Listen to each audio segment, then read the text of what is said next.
warm welcome to everybody who is attending this third webinar in our four-part series on codeless test automation. I am Joe Kyriakos, CRO of Subject7. I get the privilege of working with most of our customers on their test automation programs.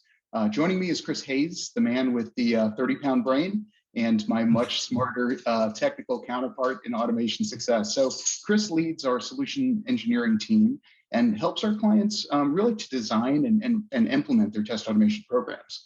I'm looking at attendees here, and I see a lot of our current customers online today. As usual, we want to start by thanking you for your support and for being part of the Subject7 journey.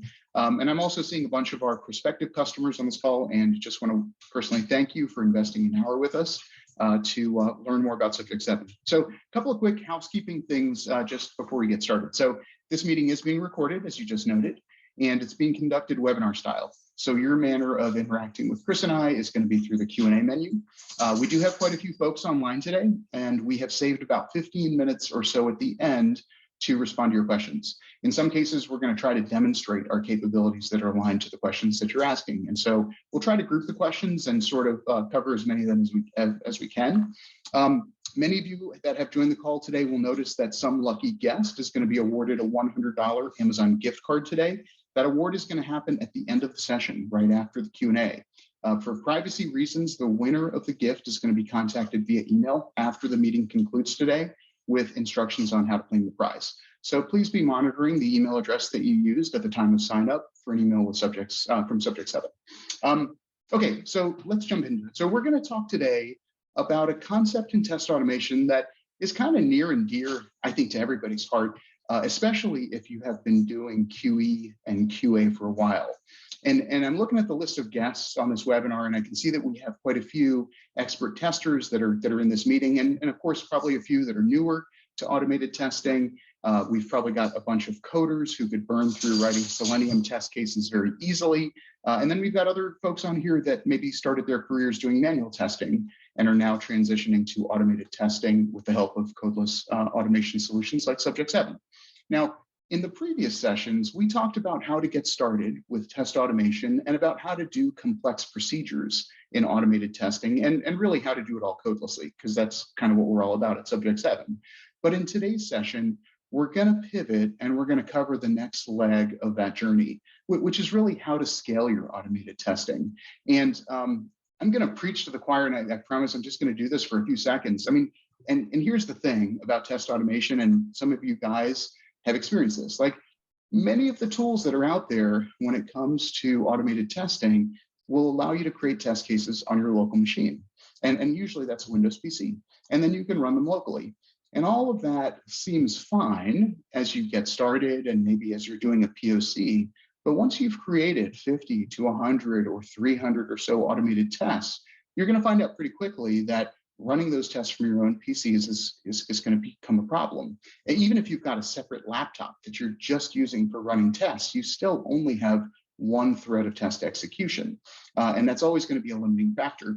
And you just won't be able to run enough tests fast enough on that machine, particularly if you're doing a lot of data-driven testing or are cycling through a lot of data in your test cases. So either you're going to have separate PCs handy, or you're going to have to convince your management to buy you cloud execution from one of the major providers out there. And maybe that's Sauce Labs, or maybe it's BrowserStack. And if you've done that, you know how expensive that can become as you start to scale up your testing, particularly if you need to run a few thousand regression tests in a short period of time. And so that's really why we created Subject7, and we created it to solve two major problems. One of them, of course, is being able to write automated test cases faster through our codeless interface. And just so you know, and our users out there know this already, with Subject7, you can write your test cases on a Windows PC, a Mac, or even a Linux box if you want to.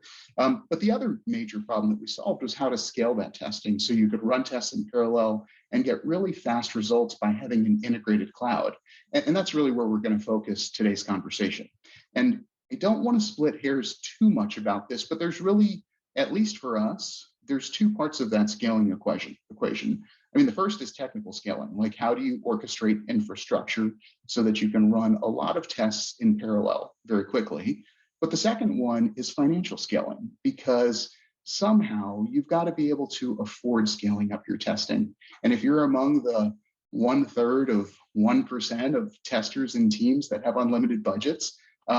First of all, I'd like to meet you and find out how you did that.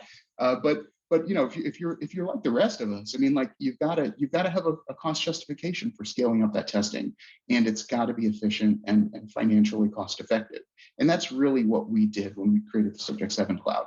So Chris is going to get deeper into how we've done it and how it all works. But in a nutshell, what we did with Subject7 is that in addition to having test automation authoring capabilities, we created an integrated cloud and infrastructure that, whether it was on our SaaS or whether it was on-prem in your own private cloud, that had orchestration kind of built into it. So whether, you know, when you were ready to run tests in parallel, you could spin up n number of virtual machines and you could run those tests very quickly. And then when the tests have finished running, we can put those virtual machines back to sleep, which will reduce your cost and optimize the cost of your infrastructure. And so by doing this, we can scale up and scale down the infrastructure that's needed and achieve whatever, you know, whatever your testing goals are. So we're going to talk a lot about all of this stuff today, and I don't want to ruin the fun or Chris's kind of details, but you know, whether you need to scale up your testing, run it across different browsers or different operating systems or tons of parameterized data, those are all things that you're going to see in this demo. And really, at the end of the day, and Chris will show this to you all as well, you know, from once you've scaled up your testing, the next leg of the journey is really, okay, what do I do with my results? Like, what do I need to look at? And certainly you don't want to look at thousands of test cases that have passed, most likely. You want to be able to look at those that have failed so that you can take action on them. And we'll show you how you can do some of that as well. So with all of that said, I'm going to go ahead and hand over to Chris to share the details of what we're working on here. And Chris, I don't know if there's anything you want to add before you sort of jump right into it. Yeah, no, I'll start sharing, but that's great, Joe. I appreciate it. So let me share. Oh, sorry. Can we get screen sharing enabled real quick? So yeah, but before I do start sharing, just a couple of things on that, Joe, along those lines, and totally agree with everything you're saying. Other things that we like to try to, you know, help our customers with are things like, you know, as you're scaling, not only do we have the ability to scale the number of test cases that you're running, but then also there's, you know, issues with maintenance and that kind of stuff in test cases. And some of what we talked about the first two webinars, I'll go over a little bit just in kind of review of the test case that we've created up until this point. If you haven't been on the first couple webinars, don't worry. It's not like you're, you know, going to be lost by any means. So, all right, I'm going to share my screen here. Okay, Joe, you can see my screen, right? I'll assume that's yes. Yep, I can see it. Okay, Yeah. all right, great. Thank you. I just want to make sure. Okay, so just to kind of review where we were in terms of creating a test case. So we have a test flow here that I'm going to just run locally on my machine right now, just to kind of get everybody on the same page, right? So this test case is interacting with an e-commerce store that we have where we're logging a user into an e-commerce store, adding a product to the cart, you know, getting values from the cart and then getting them through to checkout, right? So this is kind of what we're going to be using today. We're going to be showing this running at scale, right? But just to kind of like review at a very high level some of the things from what we did in the first couple, we have the concept of locators in Subject7 where if you've, you know, created an XPath that you have a reference to, that locator can be used in many, many test cases. So you might have 100 test cases that all needed to click on this login button as the first step of your test case, right? If that changes in your application and you've scaled, Subject7 has allowed you to scale, which we're going to show today, but then all of a sudden that changes, we make it very easy where only in one place you're going to have to update that XPath if you need to, if the application has changed, right? So just one additional thing that I always like to mention when we do talk about scale is, yes, the infrastructure is huge. The ease of scaling is very important, being able to see reporting, all of that. But then also, you know, for very experienced testers, especially who have, you know, attempted to scale, something to really consider is just sort of the maintenance of your test cases. And we have many, many things. I mean, I'm seeing many familiar names on here who are probably smiling, but we're very much sticklers on, you know, education early on to help you guys with best practices to be able to have your test cases once they've scaled. Be very easy to maintain as well. So that was just one other thing that I wanted to mention as we kind of went over, you know, where we are in our test case. So up until this point in our webinars, we've done what I just did there, which was to run the test case locally, we call it. that means that my machine was running the automation, right? So today, what we're really going to look at is what's it like in Subject7 to have this test case run at scale in the cloud, right? And so what I'll show, there's a couple different ways to do it.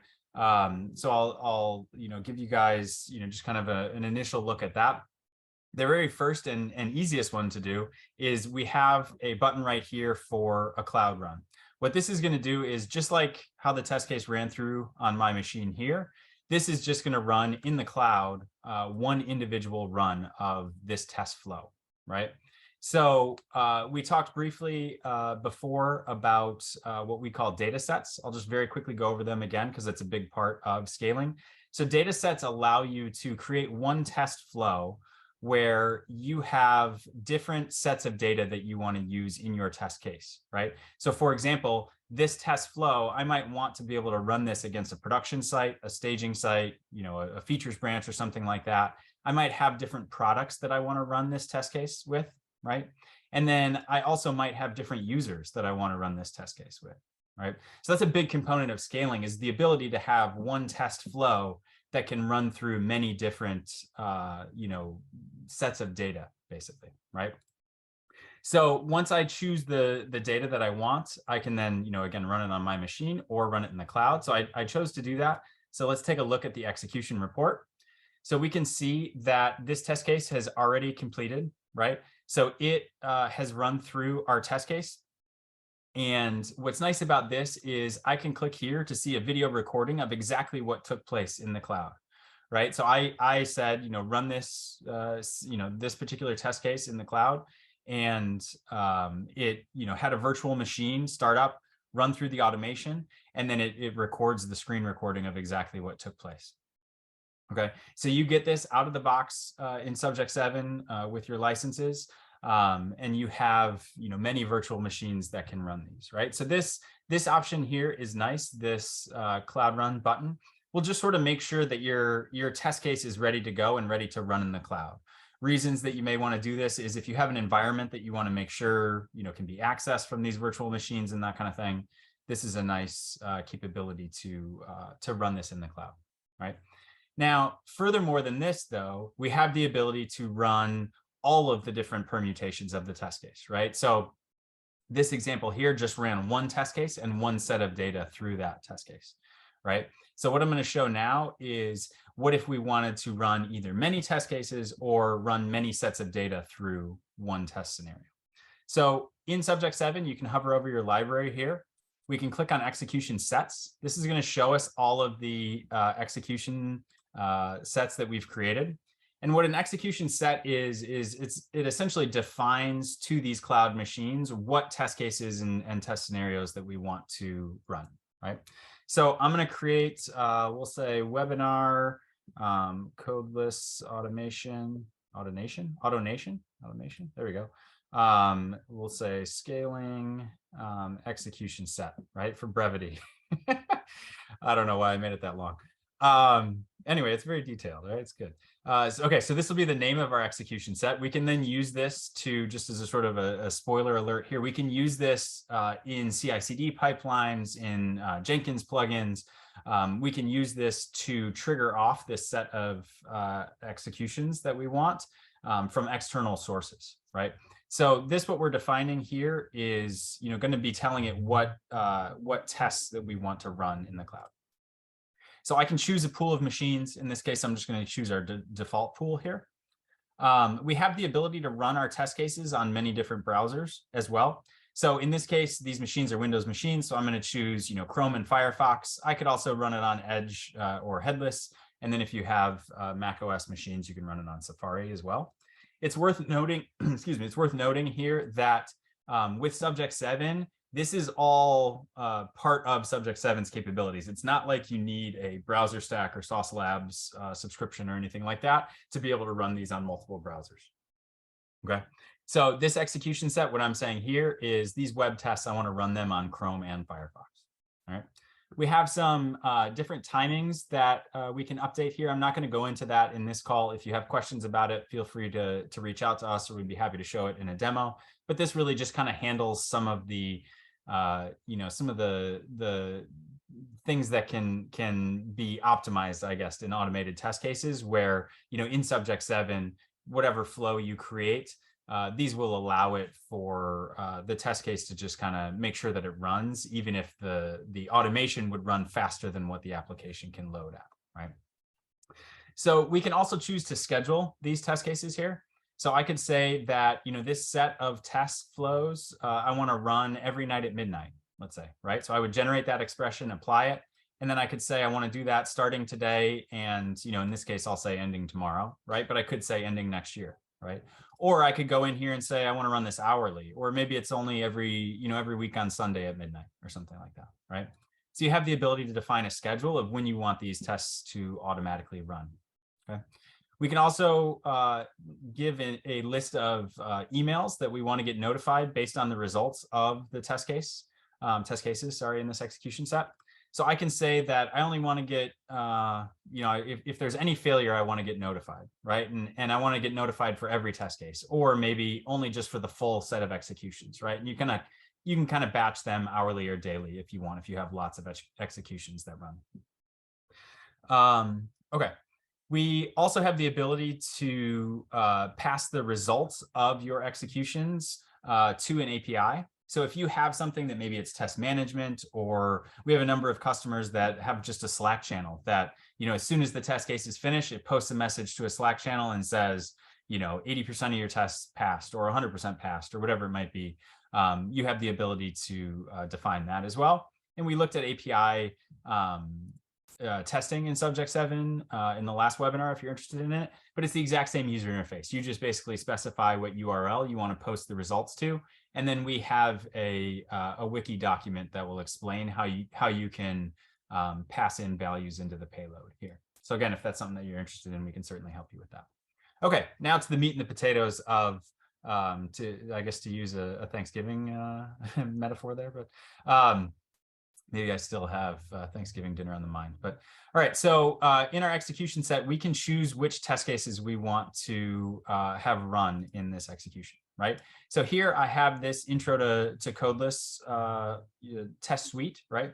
I could now click and drag this and say all of these tests I want to run in our execution set, right? These are all just kind of repeats of similar test cases. So I'm actually only going to run this one test case, but just know that it's very easy to click and drag multiple in here. And in fact, if I click through, I can add multiple suites in there as well. So we can have many, many test cases in here. Just today, for simplicity, I'm just going to have the one. Okay. But what's really important about this now is in this test case, Subject7 happens to notice that we had a data set for products, for users, and for the environment that we want to run this on, right? So what I can do here is I can say, I want to run this for, let's just say the Samsung TV product. And let's go ahead and do this too, why not? And then I'm going to do it for John Doe and John Law, right? And then the environment, let's say that I want to run it on production and on staging, all right? Now, spoiler alert, we don't actually have a staging environment for this demo e-commerce platform. So I'm doing this on purpose just to show that like the tests that run on staging are actually going to fail. But this way we can show what a failed execution looks like, right? So in this and all of these, I could choose to select this icon here. If I had, let's say I had 30 different sets of data and I didn't want to check all of the boxes, I could just click this icon and it would automatically check them all for me, okay? So now that I've saved this execution set, I define the terms of what the name was, what machines it's going to run on, the browsers, right? I talked through all of this, so it took longer than it normally would. But just in a couple, matter of a couple of clicks here, we're choosing what test cases we want to run, what data we want to run through that, we save it, and now we're ready to go with that execution set. Okay. So now this, if I want to have this start its schedule, I would click this. This is going to make it now where, we can see that our schedule is running. So every night at midnight, this is going to run. But I won't keep you guys here until midnight. We also have the option to check this box, and then we can click here to say, let's run this in the cloud. Okay. So as easy as that, that's going to trigger off the execution of these test cases. Okay. So now in here, even though we only had one test case, I kind of did this on purpose, even though we only had one test case, we had many, many different permutations of this test case, right? Because we had different environments, staging and production. We have different products, Samsung TV and the Apple AirPods, and different users, John Law and John Doe, right? So you can see that automatically Subject7 scheduled, I'm going to guess 16 because it was 2 different browsers and 3 sets of 2. So I think if I do the math right, I think that's 16. So I think there's 16 different permutations that got scheduled. And you can see these are all already starting to come in with their results, right? The staging ones are coming in first because they're getting to the first step and they're failing because we don't have the staging environment, right? But you can see that our test cases are executing in parallel.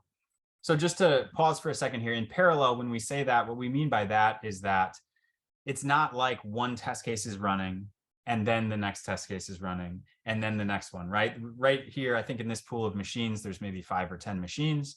And so, let's just say there's 5. 5 of these test cases would run. And then as soon as one of them's done, the 6th one would queue up, right? And so you can see all of that is handled automatically, right? Now we can see 8 out of 16 of our test cases have passed, which is kind of what we expected, right? In fact, it's exactly what we expected because we had 8 that ran on production and 8 that ran on staging. All of the staging test cases are the ones that failed, staging, staging, staging, staging, staging. All of the production ones passed, okay? So what's nice about these, again, is that I'm going to turn off, we have the ability to auto refresh these as they're coming in real time, but I'm going to turn that off just so they stop resorting.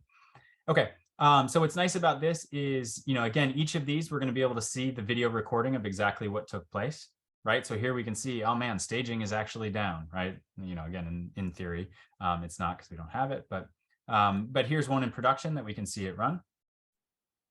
And we'll, oops, I clicked a little too far. Okay, so this takes us to the beginning of the test. So again, we get this video recording of exactly what happened, which is really nice, right? And so we can see, wow, this looks great, perfect. I'm noticing in here that one thing in my test cases I was prepping for, I didn't have teardown steps, which is a good reminder. I can show what teardown steps are. So if you're a customer of Subject7 or you've seen other demos, you might be looking at this and saying, well, Chris, how come you don't have green check marks? How come you have this orangish yellow? And I can tell you why. It was an accident. No. In the recording here, we have our test is going to check for, let me see if I can pause this. It's checking to see what product got added to the cart. And because there's multiple versions of the product that have added to the cart, sometimes it's, there's just sort of like multiple data in here. So one thing that we can add in Subject7 is we can have what we call a teardown step, which at the end of your test case, it will, like in this case, we could remove everything from the cart. So that way, as you run this again, it will have sort of like a fresh version of the application, right? Version's not quite the right word, but what's happening here is because so many of these are running in parallel in the cloud, these users are having all of these products in their cart. And so I just didn't properly have teardown steps to remove these from the cart when those test cases finished. Just in case you are curious on how to do that, we can create our teardown steps right here. So I'm back in my test case now. I could go in here and I could say, on any result, I want to, execute a REST command here. And I could, go into this and specify my API call to say, remove all products from the user's cart or something like that, right? And so if I had this teardown step at the end of my tests, then at the end of each of these individual runs right here, it would have removed everything from the cart, and then all of my test cases would have run just fine, right?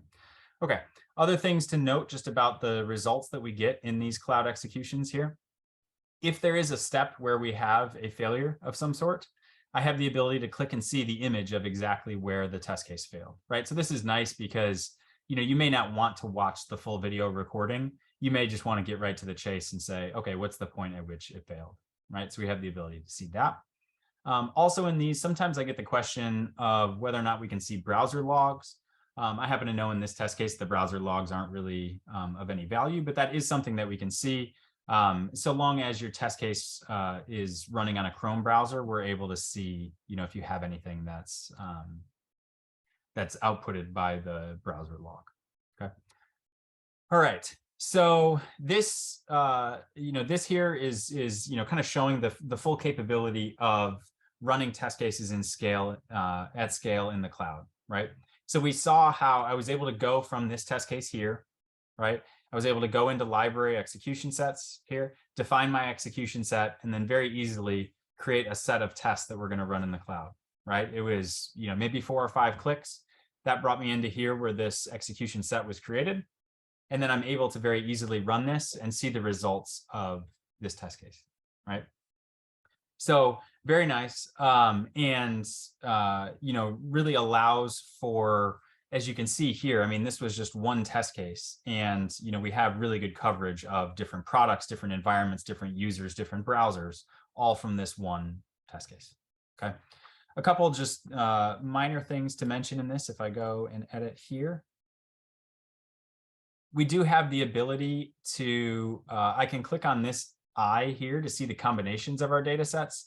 If I wanted to very specifically pick that, I don't necessarily need to run that one or this one, right? Sometimes we have users who say, okay, great, you can scale at that, but this may be more permutations of these data sets than I need.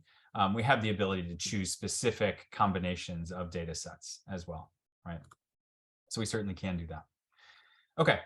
All right, so we've done an individual cloud run, which was clicking this here just to make sure that the running in the cloud worked. And then we've also done now this execution set, which is a full-blown cloud run, right? Now, you may also be noticing this button right here, this menu item right here for load testing.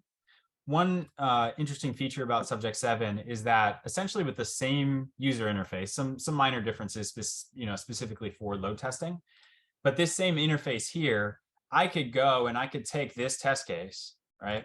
And I could, just say, maybe just for this one product and this one user, and just on production or something, right? I want to run this test case under load, okay? And what that would mean is I could say, I want to run, 1,000 virtual users to that URL with that username, with that product simultaneously, and see how my website performs, right? So performance testing. So this is something that it's very nice to be able to have the ability to use the exact same test cases that you created for a functional test case to be able to run them as a load test in Subject7, okay? So I'm not actually gonna do the load testing part of it, but we're certainly happy to demo that for you if that's something that you're interested in. But just to kind of pique that curiosity, it is a very nice feature that, again, the same test cases that you wrote just normally as you would in Subject7, you can just pull those in and say run those as a load test as well. All right. Okay. Now, we always have many questions about what CI/CD pipelines we can integrate with and that type of thing, right?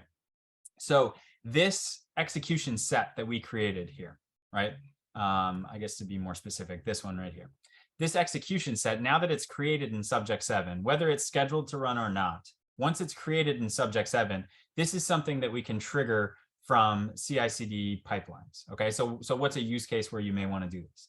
If you have, if you've set up a regression suite, right?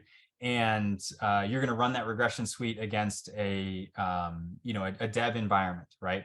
Maybe as part of your CI/CD pipeline, the developers, check in the code, push the code in their pipeline, and now that code is pushed to dev. You want to then run your suite of tests against that code to make sure that everything passes, right? So we have an API in Subject7 that allows you to trigger these executions, right? And so essentially this endpoint here, you can just specify which execution set you've created and trigger for that to run, right? So I'll give an example of that. So we have a pipeline set up. This happens to be Azure DevOps. We have examples of these for GitHub, GitLab. I feel like there's others that I'm not remembering at the moment, but it's all sort of a very similar similar process. But so I can run this anew here. Let's just see. This should trigger it off. I'll go into Subject7 and look. And so what this will do is this will trigger to have that execution set that was in this pipeline. Let me just make sure that I have this pipeline here, edit.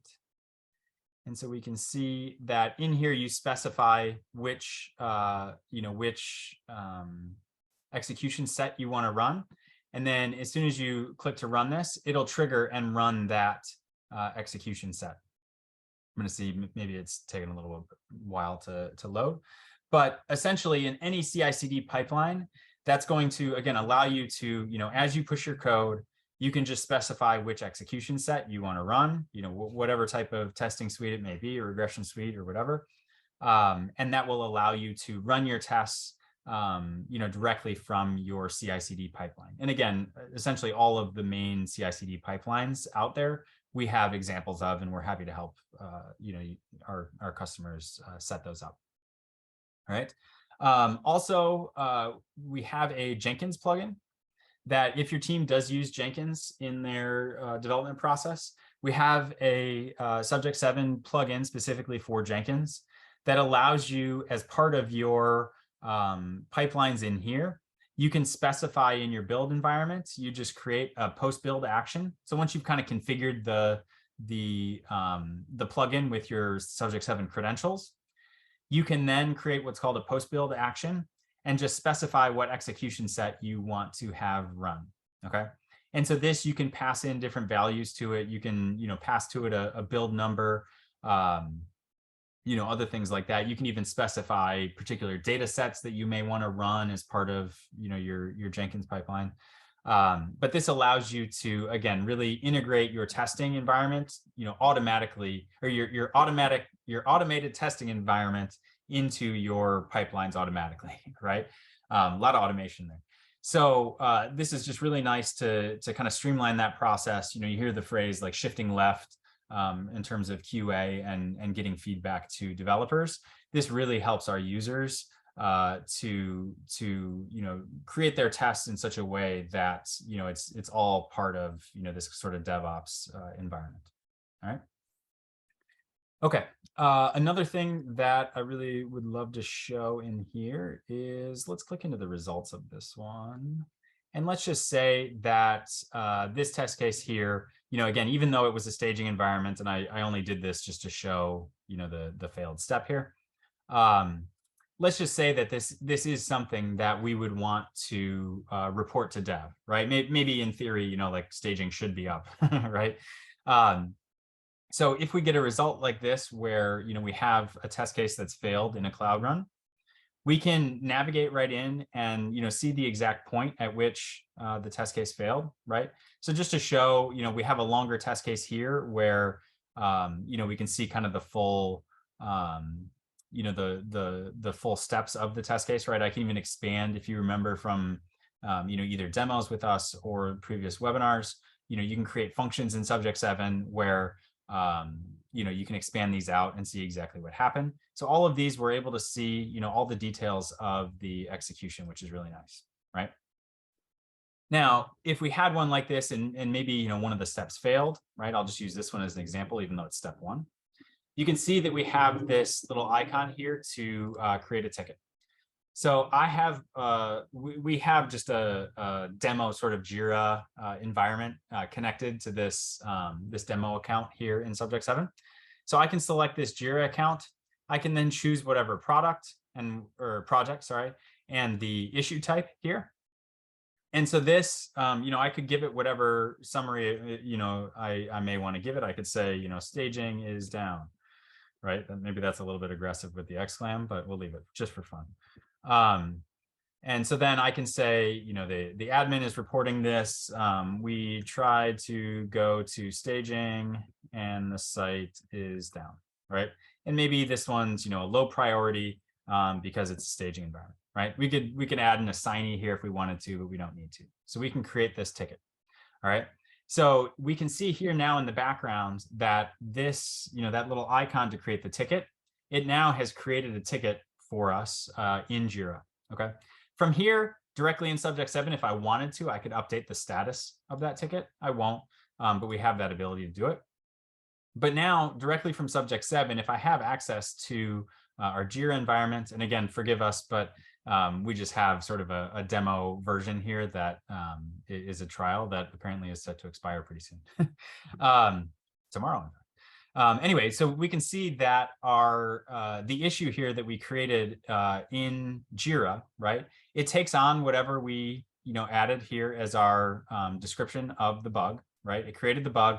It has the priority. It says it's the staging environment.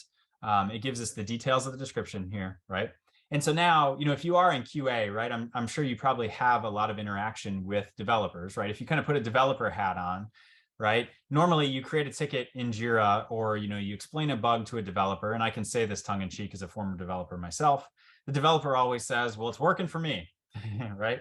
Well, in this case, and then the developer usually says, well, how do I reproduce it, right? It's working for me. How do I reproduce this? So what this affords you is, you saw how just in a couple of clicks, I created that ticket in Jira. It has all of these videos right in here. So if I, like I said, kind of put my developer hat on, right? I'm a developer. I get this ticket in Jira. This is, in this example, it happens to just be that we try going to staging and then it fails, right? But if I had a whole, flow here where there was some bug in the application, you can see the value in being able to watch the full execution of whatever that test flow was, right? So this really cuts the, sort of the feedback from QA to dev down quite a bit, right? Because directly from your test results in Subject7, you can create one of these tickets in Jira, and all of this automatically gets added in, right? Now, we even go a step further with Subject7. We have a plugin for Jira that we can set up what's called a mapping. What this does is this is going to map this ticket back to this execution set right here. And so what this means is once I submit this, the plugin here is going to kind of connect to this execution set in Subject7. And so now the developer can go into here, and the developer can go in and see the exact results of previous test cases, right? So this is really nice because now as a developer, you can start to get more details, right? You can watch individual runs of each of these failures in this execution set. You can view the variables of what may have been generated during the test case, and you can click in to see the data set. So it's like, okay, staging here failed. Let's check this failure. This was staging as well, right? And the ones that are production, these just had one minor step in there that passed, but was kind of marked as a fail skip. And that was just because I hadn't set up the teardown steps at the end, right? But so this, I'm gonna close this. What this mapping does is not only does it give the developer the visibility in to see the results of the test case, right? But now let's say I'm the developer, I get this, I don't have to go back to QA and say, how do I reproduce this, right? I can watch it right here and see it. So I get it, okay, it's down, I admit we messed up. So I go and I, make my fix, right? I push my code, my fix is now implemented, right? I don't have to go back to QA now and say, hey, can you run it again? Because in our Subject7 plugin here, I have the ability to click right here and run this suite of test cases directly from Jira here. And this is really powerful because now I can go in here and you can see that I created this, this cloud execution. I can click in, and now sort of in real time, I can go in and see, did my fix actually fix the issue, right? And so, the ease of creating the ticket in Jira and the, descriptiveness, the descriptive nature of the ticket that gets generated in Jira cuts down the loop from the side of going from QA to dev. But now this really closes that loop from dev back to QA, because as a developer, I can just go and click that one button on the Subject7 plugin, and I can run my tests and see, okay, these were failing before, I pushed a fix, and now they're all passing, right? So this is really, really powerful, and our users, really love this capability to be able to not only get results faster to developers, and kind of shift that left in the development lifecycle, but make it so that way, the communication and the involvement between dev and QA is really, really streamlined, right? So, all right, we covered a lot in in this call. So just to kind of like review very quickly, and then we'll get to questions and Q&A and that kind of stuff. And I think Joe may have mentioned at the start, but if you do have questions, you should be able to ask them through the Q&A bottom portion of your Zoom interface. So go ahead and start having those questions come in, because we'll be taking them in just a minute. But so just to kind of wrap up and go over what we talked about today. So we have our test cases here. So the big picture of what we did today is we created a test case that we were able to very easily create these test cases and kind of debug them locally on my machine in this case. Once I have the test case ready to go to where it's ready to actually perform the tests, I can, again, run it on my machine if I want. I can choose to run it as sort of a one-off here in the cloud just to make sure, like, is everything teed up properly, right? And once it is, that's when I can go here and go and create one of these execution sets and kind of define the recipe of what I want to run at scale in the cloud, right? And so as Joe mentioned at the start, we have built in the automatic, orchestration and queuing of all of these test cases at scale. There's nothing that you need to maintain in our SaaS environments. For those who are interested in on-prem, we can deploy on-prem and have the exact same capabilities. There's a little bit of maintenance and that kind of stuff, since those virtual machines are administered by your IT team. But it's the exact same capabilities. And so from a QA perspective and a testing perspective, it's just a couple clicks to be able to create these. Once they've been created, they can be integrated in a CI/CD pipeline, or as part of your build actions and that kind of stuff in your Jenkins workflows as well, right? And then lastly, we saw the integration with Jira for keeping track of ticketing and that type of thing. So, all right. Let's shift to the QA. So let me see, looks like we have a number of questions starting to come in already. Nice. Okay, I'll take these in no particular order. So we'll if we can, we'll eventually get to as many of these, if not all of them. Okay, does video recording feature lead to increase in execution time? I'm facing these issues with Cypress Framework. Thank you. Yeah, very good question. So we actually get this question frequently. From our experience and our research and that type of thing, we have seen users who have tried using this with Cypress and noticed slowdowns. We don't. The way that our architecture is built and the way that our test cases are run, the execution times and that kind of stuff are not at all impacted by the video recordings. So yeah, it's a really nice thing to have, are the video recordings. And to answer your question, no, we've heard that a lot from customers in the past who may be coming from something like Cypress where they've had issues with it, but no, that shouldn't degrade any of the performance of your test cases. So good question on that one.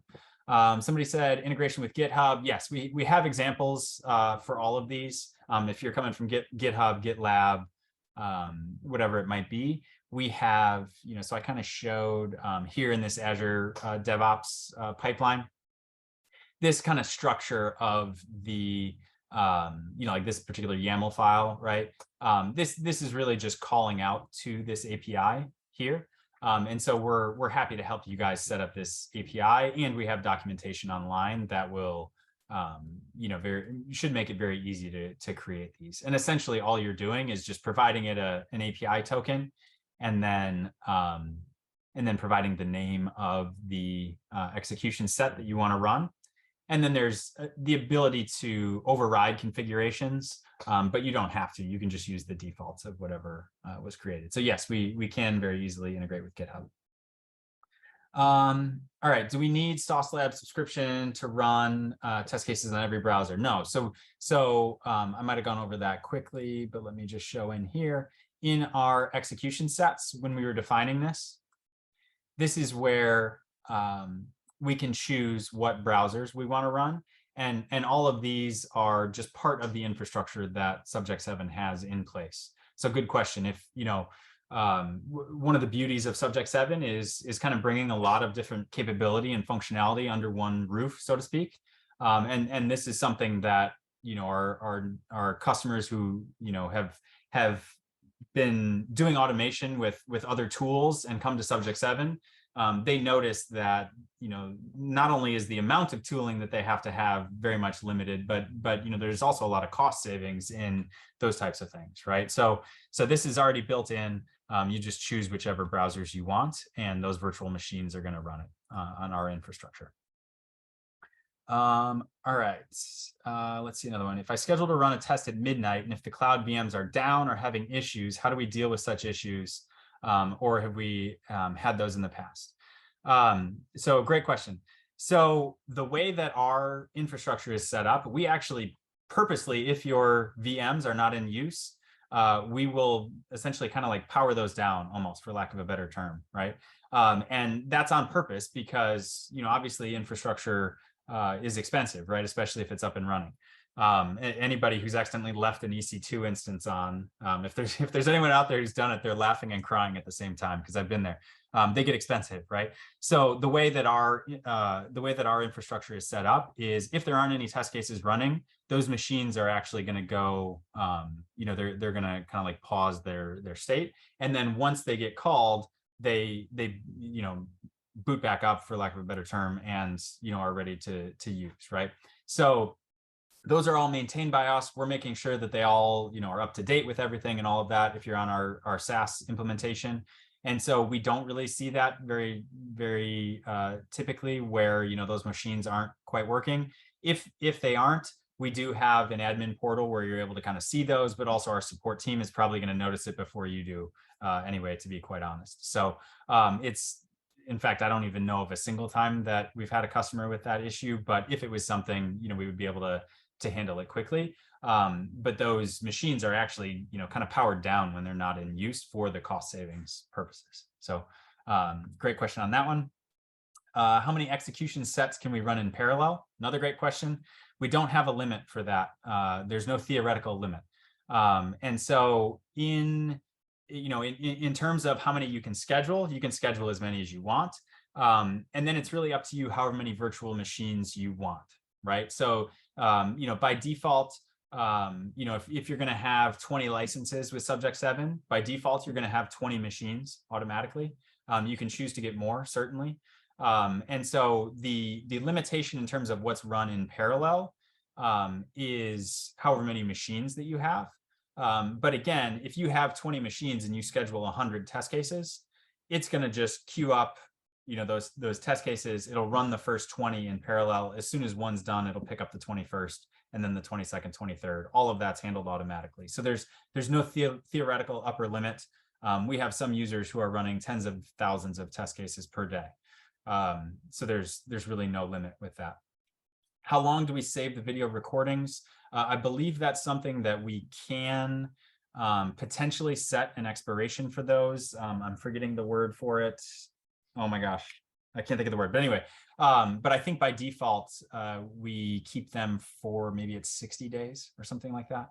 But, in general, and just to say that's included with your license to Subject7. It's not like video recording storage is anything additional, right? That's something that we factor in, right? Okay, good questions. How does Subject7 auto assign out severity levels when a script does fail? Okay, so that is probably one of those where it's kind of like the devil's in the details, right? So that's one where we'd have to just work with you and understand what it is that you're trying to accomplish specifically, and then kind of explain what the capabilities are, right? So we have different ways. If you happen to notice in my test case, like we had some test steps that were orange check marks or orangish yellow instead of green. So we have a way to be able to say that maybe this is a non-crucial step, that if it fails, we still want the test case to pass, right? And then in terms of how you set up your notifications and that kind of stuff, you can certainly tailor your notifications, right? But in general, what we find is that, our test cases, they run so reliably that, if you have something that fails, you really want to know that, you want this to be marked as a test case failure, right? In other ways, another way to say that is, if you have 1,000 test cases that run and, 2 of them had something that are, something that didn't go the way that you expected, you want those 2 to be a failure, right? And sometimes, we have customers that have had, horror situations in the past where, test cases are failing because the infrastructure was failing, not because the application did.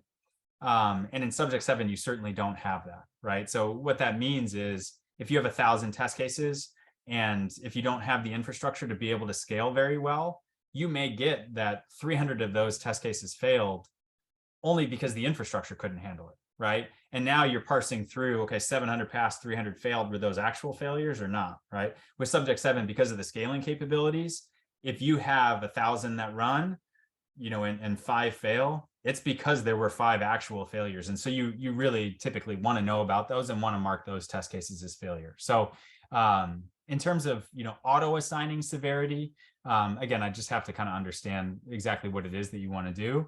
And we could certainly figure out ways to help with that. All right, another question: is there a difference in execution time if we run headless versus Chrome? For load testing, yes, typically you'll see a difference in the execution time, and that just is up to you if you want to, if you want to, for whatever reason, run it where the flows are rendering in Chrome. You certainly can. In headless, it'll run a little bit quicker, but again, then you don't have the benefits of the actual rendering of it. So good question on that. Okay. How can we use data from Excel to scale in the cloud? This is a good question. We get this often. So the data sets that we looked at the beginning, right, where I actually forgot I was sharing my screen. I'm still sharing, right? Yeah, okay. I would call that oversharing, but I've been guilty of that before. So, all right, here we go. Okay, so in our data set here, this is where we can specify which data sets. We can click in here and we can upload these from Excel, right? But then we also have, some of these are a little bit more complex. I won't get into them here. But we have ways that you can load in lists. So you can say, and I think we looked at this in the previous webinar, where we can load in a list from Excel. We have ways that you can do this and then use a data set to kind of offset the rows in the list from Excel. So that's another way to be able to, if you have, like variable data and that kind of stuff, again, we'll be happy to help you with that. But there are some best practices to be able to use Excel as the data source for your test cases, but run those in parallel in the cloud. Same thing with using database calls to do it. All right, let me see. I have thousands of test cases to run every week. What's the limit on usage? That's probably kind of a duplicate. Yeah, there's no theoretical limit on usage. So yeah, have at it. We have to be on a secure environment. How can we make that work? Great question. So that really just kind of depends. There's a couple of ways we can do it. We can whitelist IPs. We can let you know what the IP address of your virtual machines will be coming from. They're kind of behind a load balancer, so it's just one IP address that if you get traffic from there, it's going to be your Subject7 virtual machines. That's in a SaaS environment. We also have the ability, again, to deploy on-prem, where you can deploy infrastructure inside your environment that then in theory would have access without a problem. But again, then you need to maintain that infrastructure and that kind of stuff. And we obviously handle all of that, and we help you, with AMIs and that kind of thing to deploy and make sure that you have the right specs and that type of thing. So there's a couple different ways to do it. Limit on simultaneous users for load testing. No, there's no theoretical limit for that one either. So with load testing, load testing for some customers means 100 virtual users. For some, it means 100,000. I'm sure for others, it means 100 million. Really just at that point, it's just kind of a variable to us. Obviously, infrastructure wise, it means a lot, but we've built an infrastructure where we can scale at those levels. Does a Jira user have to have a Subject7 license? No, they don't. So that plugin within Jira here, wrong click. Here we go. Yeah, this plugin here, this user, I could have done this on another browser window, right? But this user was just, right in Jira and doesn't have access to Subject7, but they're able to view all these videos and, click to run these from there. All right, how do you handle resource management? I guess that one would probably depend. I don't know if whoever asked that one, if you're able to kind of give more specifics, or feel free to reach out to us. I don't know if you mean like human resources or like the resources of the machines or what. So I'm sorry, I don't know that I would be able to give a detailed answer on that. And then I see one more, and then Joe, I'll kick it back to you so you can wrap up in time here. Does it detect flaky tests? That's a good question. The answer, again, would probably depend on what you mean by that. I mean, the tests that we create in Subject7 are very robust. And so, I mentioned we have some users that run tens of thousands of test cases per day. Trust me, if they were having 1% or 0.1% or 0.01% flakiness in their test cases, we would know about it and we would hear about it, and we don't. They're very happily running their test cases extremely reliably. So if you're saying that the application is flaky, then obviously that's something that you may want to be testing for. So your question, does it detect flaky tests? It will detect a flaky application, but we like our tests are built very robustly. Is that a word? Robustly? Robustness? I don't know. Not great with words. It's a good quality to have to host a webinar, right, Joe? Our tests are very robust, so they themselves will not be flaky. But again, if you have an application that's intermittently failing, that's probably something that you would want to know. So, all right, here's our resident wordsmith to save me. Chris, I enjoyed that, and thank you very much for the great demo. And I just want to say thanks to everybody. I know we're coming up on time here, and so just a couple of quick sort of parting words. So, thanks for attending and for investing an hour of your day in here with us. So we hope you learned something. We hope that it was productive. We hope you, if you're a user of Subject7, you're coming away with some new ideas for how you'll test more. If you're considering Subject7, we'd love to hear from you and see if you have any other questions. And as you can probably tell, we're just a little bit excited about how we're helping to reinvent automated testing with Subject7. And we really do look forward to the opportunity to work with you all to help you get started on your automation journey. If you're already on that journey, to help you to do more codelessly, to accelerate your testing and do all of that kind of stuff. So a couple of quick final housekeeping. So everybody who attended today is going to get a follow-up email with instructions on how to access the recording in case you want to refer back to anything or forward it to your colleagues or do any of that other kind of stuff. That follow-up email is also going to have a link to register for our fourth and final webinar in our series, which is going to take place on December the 13th from 1 to 2 p.m. And that's really going to be the session where we tie all the concepts that you've heard over these 3 segments together and kind of talk about how you can start putting these ideas into practice using Subject7. So we will definitely look forward to seeing you then. I was also informed that there has been a lucky winner identified to receive our $100 Amazon gift card today. You'll be contacted at the email address that you used to sign up. It's probably going to be an email that comes to you in the next 30 minutes. So please be keeping an eye out for that email. And I think we got to all the questions, or at least it seemed like we did. But if anybody had any questions that we didn't have a chance to answer today, or if you just want to discuss ways that you might get started with Subject7 or just whatever, understand a little bit more about what we're working on, feel free to drop us a note. I mean, everybody's going to get a follow-up email, so feel free to reply to that. Chris or I or any one of our team members would be happy to get back to you and set up a time to have a conversation. If you want to try Subject7, that's certainly on the table too. So you'll find our email addresses in the follow-up note, and we'd love to hear from you. So with all that said, I just wanted to say thank you to everybody for joining us. We're wishing you a great day. And as we like to say here at Subject7, happy automating. And we will look forward to seeing you all again on December the 13th. Thanks, everyone. Have a great day.